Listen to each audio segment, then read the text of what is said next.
आंध्र प्रदेश के तिरुपति जिले के पहाड़ी शहर तिरुमाला में स्थित तिरुपति बालाजी मंदिर इन दिनों चर्चा में है।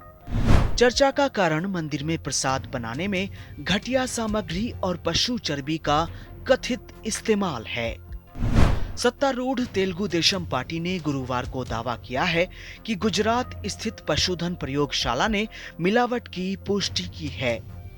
टीडीपी प्रवक्ता अनम वेंकट रमन्ना रेड्डी ने एक प्रेस कॉन्फ्रेंस में कथित लैब रिपोर्ट दिखाई, जिसमें दिए गए घी के नमूने में बीफ टैलो की मौजूदगी की पुष्टि की गई है। जांच में क्या-क्या सामने आया?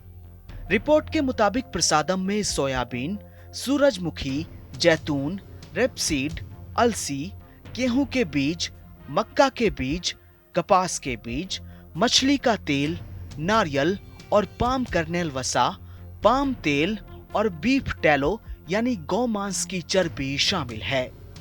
बीफ टैलो क्या होता है? बीफ टैलो घटक रंप रोस्ट, पसलियों और स्टेक जैसे बीफ के टुकड़ों से निकली चर्बी होती है।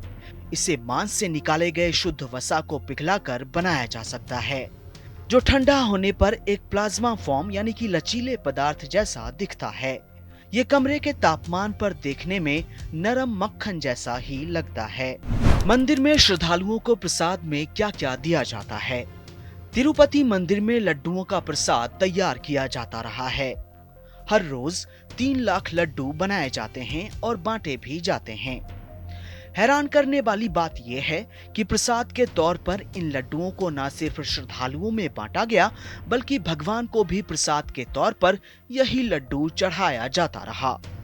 कौन सप्लाई कर रहा था मंदिर के लिए घी? बीते 50 साल से कर्नाटक कोऑपरेटिव मिल्क फेडरेशन यानी केएमएफ रियायती दरों पर मंदिर कमेटी को शुद्ध देसी घी का सप्लाई कर रहा था, लेकिन जुलाई 2023 में कंपनी ने कम रेट में सप्लाई देने से इनकार कर दिया। उसके बाद तत्कालीन जगनमोहन रेड्डी सरकार ने 5 फर्म्स को घी सप्लाई की जिम्मेदारी दे दी। इसी साल जुलाई में सैंपल में गड़बड़ी पाए जाने के बाद नायडू सरकार अलर्ट हुई और 29 अगस्त को फिर केएमएफ को सप्लाई का काम सौंप दिया गया। बीजेपी और टीडीपी ने जगनमोहन पर साधा निशाना। फिलहाल मामले को लेकर टीडीपी और वाईएसआर कांग्रेस के बीच घमासान छिड़ गया है। तेलंगाना से बीजेपी विधायक टी राजा सिंह ने कहा, पवित्र लड्डू प्रसादम में जानवरों की चर्बी और मछली के तेल मिलाने वालों के खिलाफ कड़ी कार्रवाई की जानी चाहिए। वहीं कर्नाटक बीजेपी ने भी जगनमोहन की पार्टी वाईएसआर कांग्रेस के खिलाफ हमला बोला है। बीजेपी का कहना है कि आंध्र प्रदेश में पिछली सरकार ने तिरुपति मंदिर बोर्ड में गैर हिंदुओं को नियुक्त किया था, जिससे हमारी पवित्र परंपराओं से समझौता हुआ। मंदिर का धार्मिक महत्व।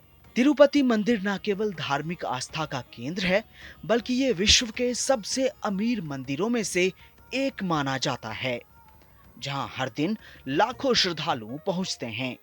इसकी संपत्ति और दान की राशि करोड़ों में है, जो इसे महत्वपूर्ण आर्थिक धुरी बनाती है। यहाँ का प्रसाद, विशेष रूप से लड्डू, श्रद्धालुओं के बीच अत्यंत लोकप्रिय है। तिरुपति का धार्मिक और सांस्कृतिक महत्व इसे भारतीय तीर्थ स्थलों में अद्वितीय बनाता है।